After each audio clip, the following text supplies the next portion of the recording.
নমস্কার, আমি ডক্টর দীপান্বিতা পাল, homeopathy consultant. আজকের আলোচনার বিষয় হচ্ছে আপনারা কখন গরম সেঁক দেবেন এবং কখন ঠান্ডা সেঁক দেবেন। অনেকেই বুঝতে পারেন না যে কোন ক্ষেত্রে আপনারা গরম সেঁক দেবেন বা কোন ক্ষেত্রে ঠান্ডা সেঁক দেবেন। আসুন এই ভিডিওর মাধ্যমে জেনে নিই আপনারা কোন ক্ষেত্রে গরম সেঁক দেবেন এবং কোন ক্ষেত্রে বরফের সেঁক দেবেন বা ঠান্ডা সেঁক দেবেন। প্রথমেই বলি যে কখন আপনারা গরম সেঁক দেবেন। ধরুন দীর্ঘস্থায়ী কোনো ব্যথা হয়ে আছে, সেই জায়গায় পেশিটা টান ধরে আছে, সেক্ষেত্রে অবশ্যই আপনারা গরম সেঁক যদি দেন তাহলে কিছুটা আরাম বোধ পাবেন। এরপরে নেক্সট যে পয়েন্টটা আমি বলবো সেটা হচ্ছে, ধরুন অনেকক্ষণ দীর্ঘ সময় ধরে শুয়ে থেকে উঠেছেন বা অনেকক্ষণ বসেছিলেন, উঠতে গেলেন, তখন কোনো পেশি কন্ট্র্যাক্টেড হয়ে গেল, তার ফলে আপনাদের সেই জায়গাটা একটা ব্যথা অনুভূত হলো, টান লাগলো, সেক্ষেত্রে কিন্তু আপনারা অবশ্যই গরম সেঁক দেবেন।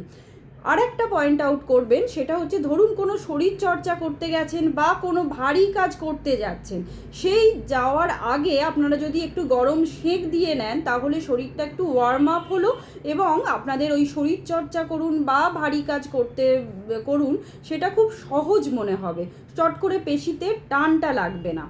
আর একটা ব্যাপার খেয়াল রাখবেন, আপনাদের ধরুন কোনো জায়গায় ইনজিওর্ড হয়েছে, সেই ইনজিওর্ড জায়গাটা 48 ঘন্টা যখন পেরিয়ে যায়, সেই জায়গাটা দেখা যায় তখনও পেশির আড়ষ্ট ভাব থাকছে এবং পেশিটা দেখা যাচ্ছে স্টিফ হয়ে থাকছে বা ব্যথাটা থাকছে।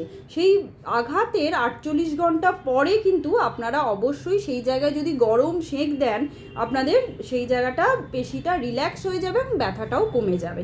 তাই এতগুলো ক্ষেত্রে আপনারা অবশ্যই গরম সেঁক দেবেন। নেক্সট যে পয়েন্ট আমি বলবো সেটা হচ্ছে কোন ক্ষেত্রে আপনারা বরফের সেঁক দেবেন। ফার্স্টেই ধরুন কোনো জায়গায় পড়ে গেল, সেই জায়গাটা আঘাতপ্রাপ্ত হয়েছে এবং সেই জায়গায় রক্ত জমাট বেঁধে গেছে এবং সেই জায়গাটা দেখা গেল ফুলে আছে, সেক্ষেত্রে কিন্তু অবশ্যই আপনারা বরফের সেঁক বা ঠান্ডা সেঁক দেবেন। আর একটা বিষয় খেয়াল রাখবেন, কোনো জয়েন্ট বলুন বা যে কোনো জায়গায় একটা প্রদাহ সৃষ্টি হয়েছে, সেই প্রদাহের দরুন আপনার সেই জায়গাটা ফুলে গেছে, লাল ভাব হয়ে আছে, সেই জায়গাটা একটা জ্বালা বোধ করছে, তখন যদি আপনারা বরফের সেঁক বা ঠান্ডা সেঁক দেন সেক্ষেত্রে কিছুটা উপকৃত হবেন। আর একটা ব্যাপার বলছি, ধরুন কোনো জায়গায় গেছেন, পাটা ফলস হয়ে বা মচকে গেল, সেই মচকে যাওয়ার পর সেই জায়গাটা ফুলে যদি যায়, সেক্ষেত্রেও আপনারা কিন্তু ঠান্ডা সেঁক দেবেন।